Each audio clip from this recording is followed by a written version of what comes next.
Hello,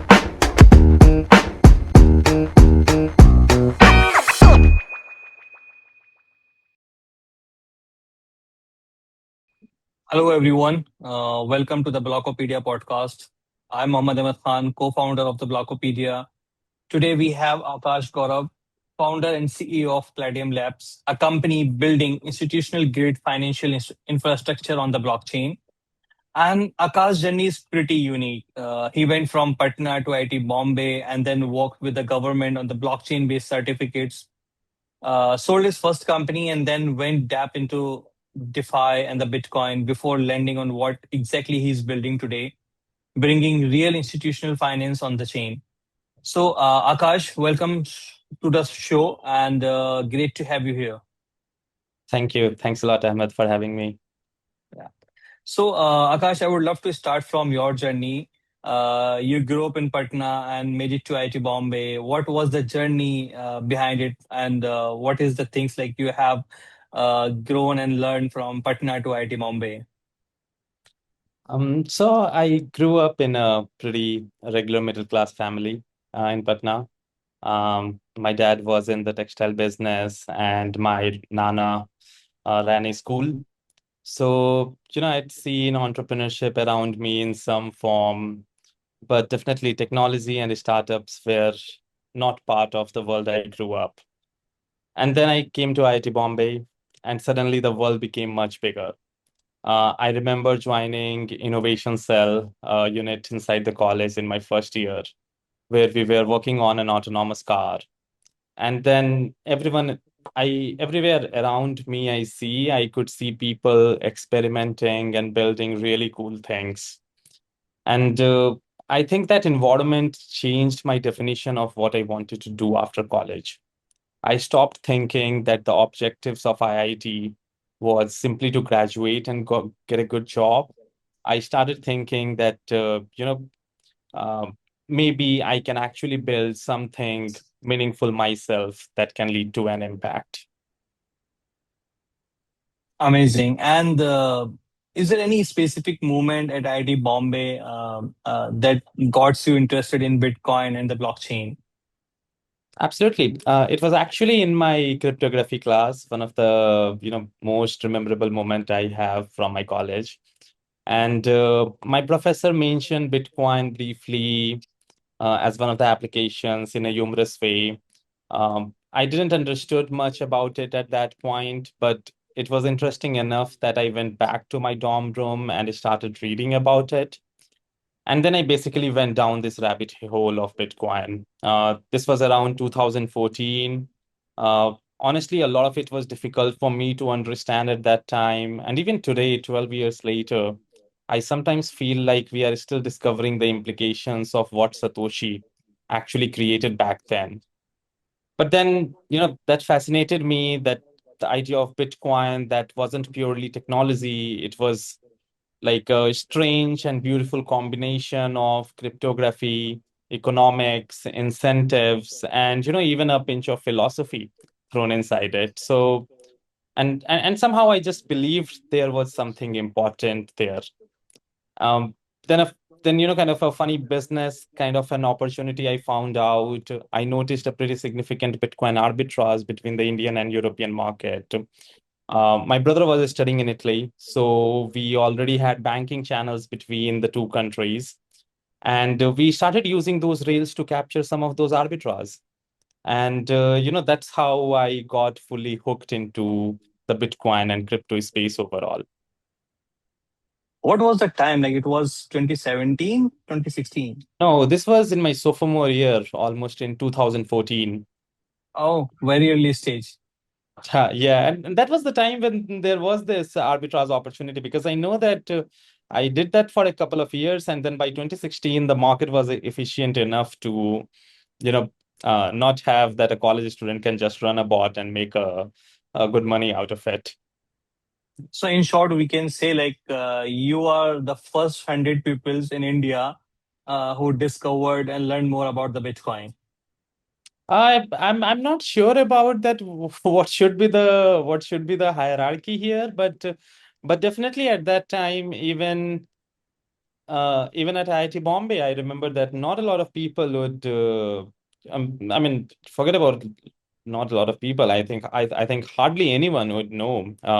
The professor who mentioned about Bitcoin was the guy who actually received, you know, Bitcoin white paper uh, from directly from Satoshi back in the 2007 8, right? And that's why he would know it. But otherwise, I don't think anyone, even much of my seniors, would know about it. Once I got into Bitcoin, uh, I did in the side, I did a couple of seminar conferences, talks inside IITs, and I pretty much became a very famous guy that, even 5 years after I graduated, people would know me as a Bitcoin guy because I was the one who kind of propagated a lot of those concepts inside the college. And we are talking about the largest technical institute of the country. And this is where we see. So definitely it was early. Definitely it was early. But not sure, where I sit in that ladder. Like this is also a very inspirational thing. We think like there will be someone who come to us and will gonna teach what is this all about. I feel surroundings teach you a lot. Whatever you learn, whatever you are today, maybe uh, colleges, professor is a part of it, and also the surrounding is one of the most important part of it. I first heard the name of the Bitcoin in 2017. I joined a company as an intern. I was there just for like some part-time stuff I was doing. So I was just sitting on my desk and I was very curious always since my college days, even earlier, what people are talking around me in in my background. So I just heard some words like, "Hey Sardarji, just send me 2 bitcoins. Hmm. Hey, just send me 2 bitcoins. I have to make the payment." What is all about? Make the payment, make the bitcoin. Just send me 2 bitcoin. Just send me 5 bitcoins. What is all about? So I just start reading like what is all about, and I figured it out like what was the time in 2017, even the earlier. People were sending 1 bitcoin, 2 bitcoin, 5 bitcoins at that time. And today we are just figuring, okay, we have this much dollar of Bitcoin we have. So this is the era and this is the journey I have seen from that time to this time, the journey of the Bitcoin. And I have seen, okay, like this is the price of the Bitcoin. And in 2019, we have seen a backdrop, a cycle of the Bitcoin. That was the when I first figured it out, focusedly, the pricing was around $8,000, sometimes 7,500. I have seen, okay, the Bitcoin is going down and it's stopped the position of 2,500, and within the same 6 months or 7 months, it goes up to $68,000. This is something amazing. Like this is the financial thing. Like lots of the people just think about like this is the pricing of the Bitcoin, this is the economics, but the methodology and the and the technology, you can say, and the mechanism behind the Satoshi is quite different. So very few people just think about Bitcoin as a cryptocurrency only, but Bitcoin is itself an industry which people think about it. And if they really want to learn about the blockchain and the crypto, I think they first have to learn a deeper research of the Bitcoin, like you have did in your IT Bombay days. Yeah, it's pretty much fundamental, I think. Bitcoin is pretty much fundamental if you want to learn about the distributed systems or in general. I definitely suggest anyone to start at Bitcoin if they are looking even, kind of to go into the broader crypto Mm, or blockchain space. Bitcoin is the place where you would want to mm, start, no doubt. yeah. Let's move to the next. You work with the government for blockchain-based certificate in your early days. What was that, and what did you learn from that experience? So this happened through my first company, Auxesis. We were building enterprise blockchain and working with governments and large enterprises at that point on some of the actual production use cases. It was one of the definitely the first companies in the blockchain infrastructure space back then in India. We were one of the top 20 companies globally in the enterprise space back then. This was during 2017 era. And one of those areas where we were specifically focused was blockchain-based certificates. And we were working closely with NITI Aayog, a think tank body of the government of India. And at the surface level, the problem was straightforward, right? So how do you make credentials temper resistant and easily verifiable? There is a counterfeiting of certificates, counterfeiting of degrees or documents. So how do you make those documents counterfeit resistant? So this is what the space we were working on. But the bigger lesson that we got from working in this particular topic wasn't actually about certificates or even per se blockchain, I would say. This was the first company I was building. And what I majorly learned here was that how institutions or how large institutions specifically adopt technology. And one thing I realized that they do not adopt something because the technology is exciting. Of course, technology gives them an exciting technology like blockchain or AI, gives them a hook to look into it. But the reason that they stick or they adopt it is because it fits into their workflows. It somewhat reduces friction of their internal operations management. It manages risk, or even, kind of whatever their existing internal processes makes materially better. And this was the lesson that I learned with working with NITI Aayog. It's a pretty large, professionally run organization, and that lesson has stayed with me throughout, even for what we are building today. Hmm. And we have seen your journey, like you first sold your company in 2019, then jump into the DeFi in 2022. You built protocol on Uniswap, and there was a time like in the early Bitcoin days where most builders were focused on building on Ethereum's on the other chains. So, what leads you to start Palladium Labs, and what opportunity did you see to convince you this was the right time to build on that trail? So Palladium really started from, a very personal Bitcoin financing problem. So I'm a Bitcoiner. After I sold my first company, I converted most of my the proceeds of funds into Bitcoin. And then, as we have been building more and more companies, kind of through the beards and the bulls, you realize that you have this asset lying at your disposable, but you are not using it. And that's how, kind of this interpersonal question started. And initially, what I asked myself that, can we build a better credit system around Bitcoin? And as I went deeper, I realized that the problem was much larger than Bitcoin. I mean, if there are treasuries, equities, funds, Bitcoin, and a lot of high quality assets we are seeing today, they are increasingly represented on chain. The tokenization and the RWAs are one of the biggest topic today. And all those assets need financial venues around them. They need to be borrowed against, they need collateral markets, they need liquidity, credit. So this is how, the thesis expanded. We initially started for Palladium was, how do we finance Bitcoin? And then today we are asking this question that, how do we build the financing layer for these high quality on-chain assets? And that's what truly Palladium has become in this last couple of years. And what is the reason behind choosing Canton Network? And what did you see there that you felt was missing from existing blockchain infrastructure? So one of the reasons for Canton was that, before Canton, we came into institutional finance once we saw this opportunity.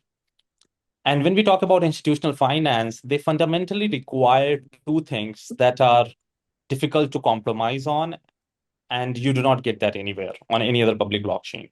That is the privacy and the settlement certainty, right? So let's say, for example, a bank, these banks cannot broadcast its positions like DeFi protocols does on a public ledger.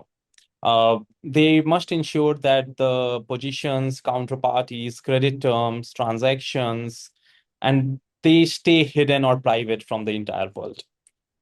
But we also want that the programmability and synchronization that these public blockchain infrastructure proved, that's a very strong thesis. That's a very strong use case that Ethereum or any other public blockchain started.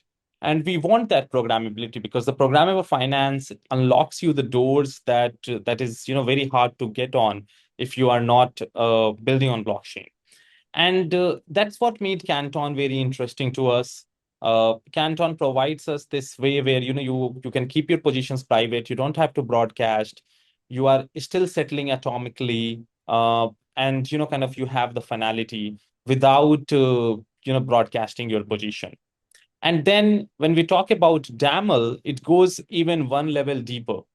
Most blockchain systems today, you see Ethereum, Solana, or Sui, they are very good at representing assets and state. But when we talk about finance, when we talk about finance, it is not just assets. Finance is really an agreement, right? So it's a finance is kind of collectively made of the set of agreements. For example, a loan is an agreement, a repo is an agreement, a derivative is an agreement. Now, Daml allows you to express those financial agreements much closer to their native form, while Canton gives us the privacy and synchronization that is required to execute them. So that combination made a lot of sense for what we wanted to build. And that's how, kind of we decided to double down on Canton, double down on Daml, and build our layout, the entire infrastructure that we have been doing on top of Canton and Daml. Interesting. Interesting. And what is Alpend and how does it fit into the Palladium? So Alpend is the decentralized money market that we are building on Canton. The basic idea is straightforward. Users can supply assets and earn yield, and then use those assets as a collateral to borrow other stable coins or other assets that they want. So basically they can unlock liquidity against the assets that they have. It's a very interpersonal journey that we started with, right? So like, for example, I have my Bitcoin and I want stable coins against it. So for, let's say, I want to buy another meme coin, or I want to an NFT, or I want to buy another token, right? But I still don't want to sell my Bitcoin. I believe that these other assets may do better, but not at the cost of withdrawing my position from Bitcoin, because I believe that the Bitcoin will still do better, right? So you lock Bitcoin into Alpend or the assets that you hold, and then you can, let's say, borrow stable coins, and then you can use those stable coins to take leverage position on, or buy an asset, or even, not just for this. This is an example from the investment cases, but today stablecoin adoption has been much wider, right? You may want to finance your higher education. You may, just for anything, you may need cash. You may want to buy a house, you may want to buy a car. Kind of this has been a very like a joke spreading in our era, that in the initial 2015 days, people would make a lot of money with crypto and then use that crypto to go buy a Lambo, right? This the Lambo, and that's how the meme became very famous. And now the smart people from the institutions, what they are doing is that when they make a lot of money with crypto, they still hold that money, they finance it, take a stable coins against it, and go buy a Lambo against that stable coin, right? So you are still keeping your asset while you are buying what you want to buy. So that's what Alpend Hmm. is. Now, of course, because it's built on Canton, so it inherits the properties such as privacy, atomicity, right, which you do not necessarily get on every other blockchain.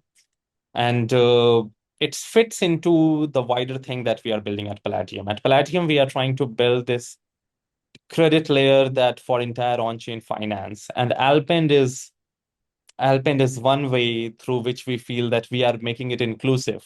Because a lot of product that we have, from the repo markets to whatnot, they are more for the institutional side, more for the larger players. But the Alpend is one product we have that is for everyone. Retail, large retails, institutions alike. They all are using Alpend. And that's how it fits into broader vision of Palladium. So, about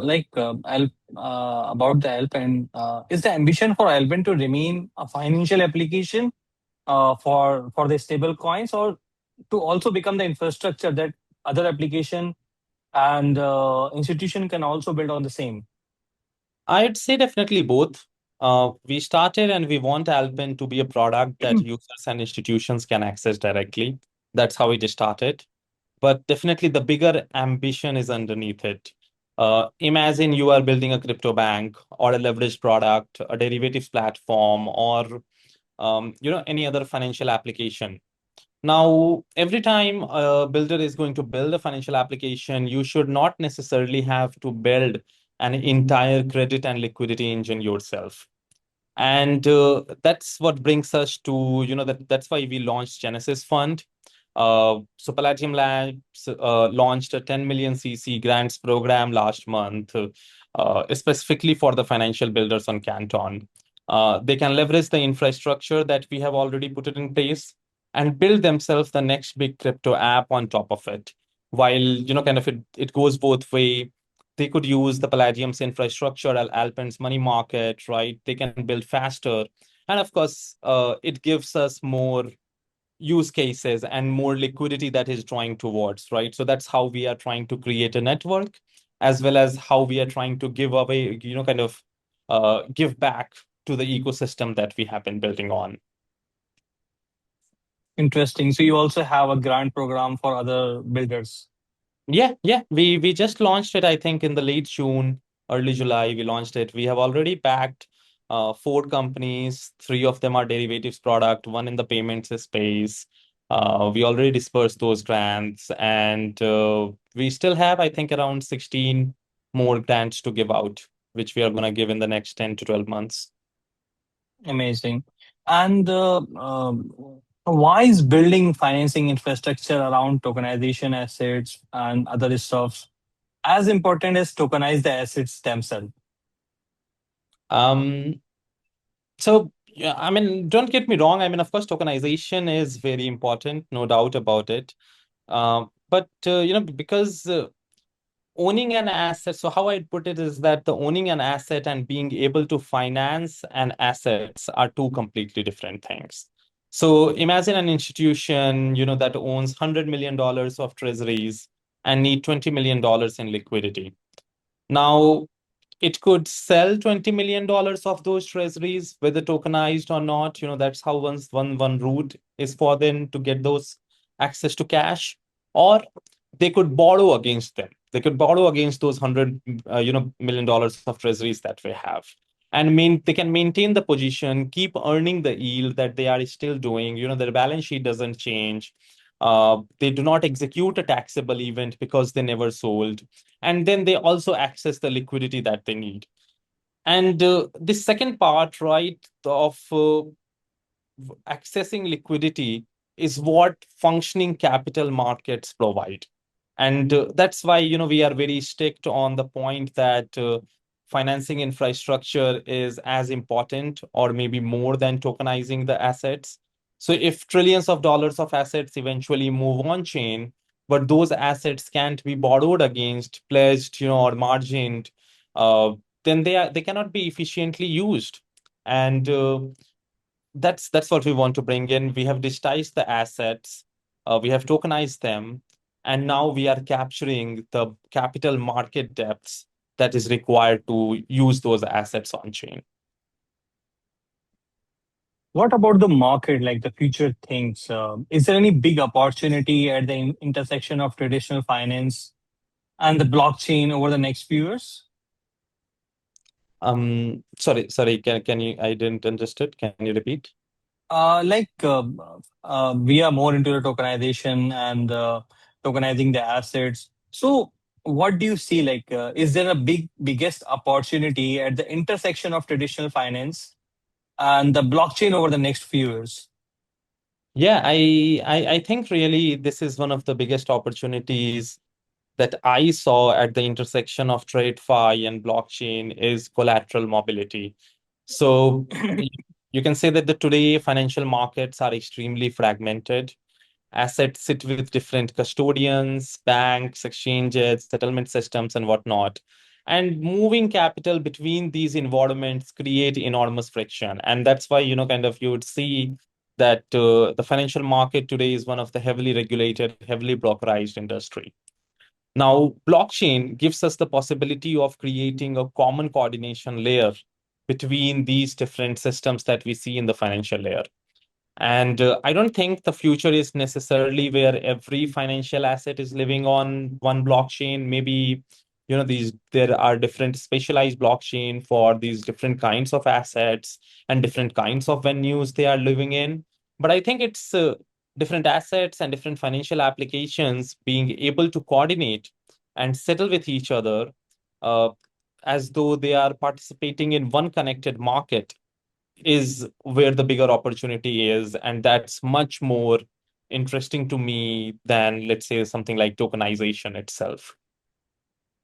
And how AI is taking a role in that particular phase, from connecting from traditional finance to blockchain and other tokenization assets, and how it's solving the things and how it's solving the problems to connecting with each and all, each, like from traditional to blockchain.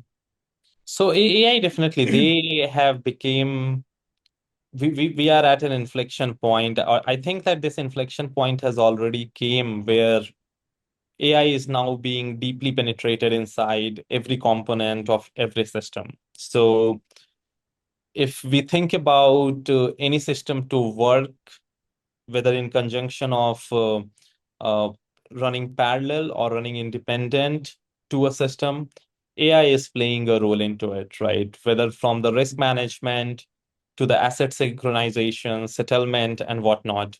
But then, of course, AI can, kind of can AI has a very good ability to reconcile things together, no doubt on that. It can take information from one piece and ensure that it is reconciled at the other place. However, the blockchain, they comes at a base layer underneath, at the database layer, where they ensure that the transactions are truthfully accepted by these different parties. And the way AIs have been growing up, we are seeing that probably AI is now coming as one of the parties in many systems, right? We have seen blockchains where there is verifier, there are observer, there is different kinds of these modules, and playing from the role of these different kinds of systems. And we are seeing that now financial organizations are deploying AI agents who are actually becoming the observer in a blockchain on their behalf. And it's much better because a human as an observer or a system as an observer can only act or behave, in the predefined set of rules that has been given. A human can do much more, but then the problem is that human is limited by how much they can see and process, how much information at once, right? And then you try to replace it with a machine. The machine can do much larger data processing at a scale, but then they have to be rule based. Hmm. Now, of course, AI kinds of, fuse both of these together. You can find these weird patterns like human minds can do, but you can also process everything at scale. So I think it's very interesting. It has already started coming in. And maybe in a couple of years, we will see that, the AI agents will be taking a much more important role in blockchain space. No doubt about it. Interesting. Like I think this episode is will be much more on the side of the educational side, and very few terms like I never heard it about. I learned in this session. So, let's move to the Palladium. What's your future plans? Like, where do you see yourself in next 5 years, and what does the company ultimately look like? So I think, from we see that probably in 5 years' time, we will become a core invisible layer in the blockchain systems, where a lot of applications would be using Palladium's different tech stack, from our credit system to the repo market. Users will be interacting onto our contracts without even knowing that they are interacting with Palladium. And I see that in the 5 years of time, we will establish as one of the fundamental layers in crypto, and and really benefit and really add value to the overall system by expanding the use cases of what tokenization or the Hmm. assets can do today. Okay, interesting.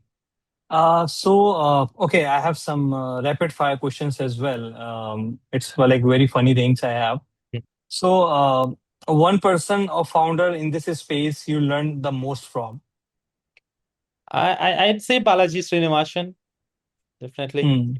Yeah, Okay. I may not agree with. Do you want me to stop because it's rapid fire, or should I say a couple No, words? no, no. You can say, you can definitely say. I never meet Balaji Srinivasan, but yes, I have a checklist. Like, okay, I have to sit with Balaji for like for 5 minutes, or maybe 5 minutes with Michael Seller, 5 minutes with other person. So yes, yeah. Let me know like what exactly you are, or like what are the things you have in your mind for Balaji.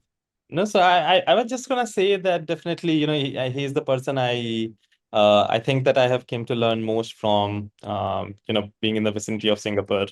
And but I would add that I may not agree with every prediction that he does, but I really admire that, his ability to think from these first principles about technology, institutions, and where the world would go next. I really admire his role in building the network states that he's doing. I think this is something at the forefront of blockchain technology, AI that he's doing. Network states are probably in the same shape right now as Bitcoin was back in 2014. So it's hard to see right now, but maybe 10 years down the line, it will become very obvious that, kind of what he has been pushing on.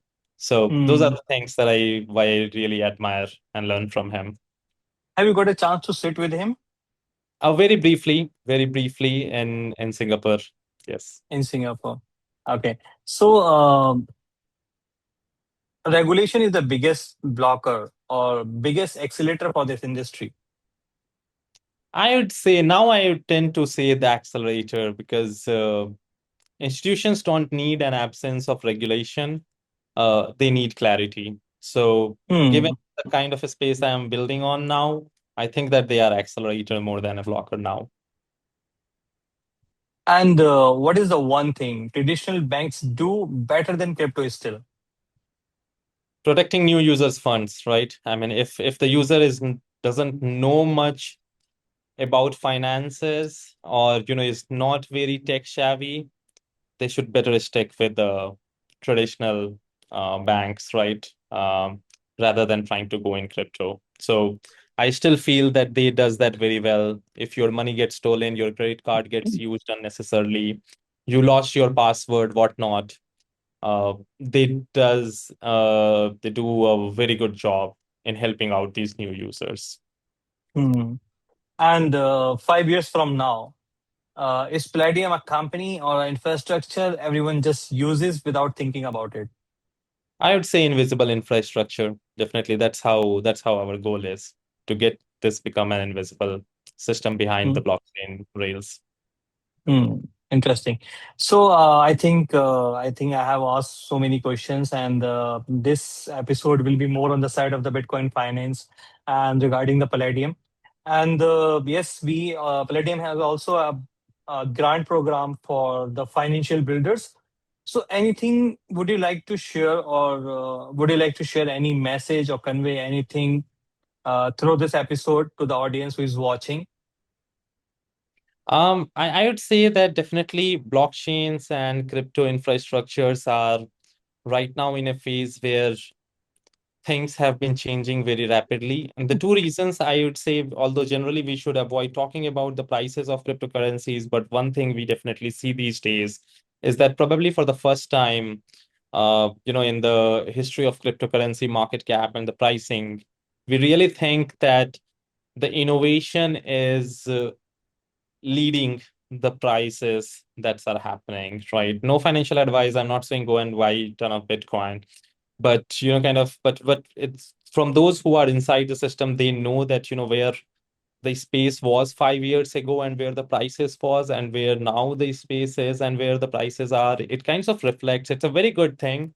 It's a very good thing because now it's valued in a really good in a really legitimate manner. And I think there is some very exciting things that are coming in the next uh, 2 to 3 years. We are at this confliction point where blockchains, uh, and not just Canton, I think a lot of other public blockchains, right? They are gonna take enormous Hmm. advantage of this, this uh, wave of innovation that has come in and the adoption that has come in. So Hmm. that's definitely my message. I'm very optimistic about the adoption of blockchain and crypto, especially in the institutional finance. And definitely, I like to commentary on sometimes on the public on the uh, you know on the institutional permissionless finance side of things.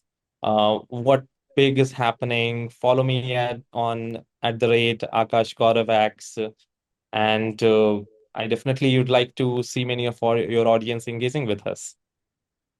Sure, definitely. Akash, thank you so much for sharing your journey. Your journey is really amazing. From DeFi and Bitcoin and now building serious institutional infrastructure. It's really very rare to hear founders who actually lived through so many phases and of the industry before landing on the problem. So it's really good, and you are exactly solving an actual problem. So everyone who is listening, go check out Palladium Labs and follow Akash for more on learn more about the Bitcoin, learn more about institutions and where institutional finance and the blockchains are headed. Thank you, Akash, for joining. And thank you, everyone who is watching. We'll see you definitely in the next episode. Thank you so much, Ahmed. It was great.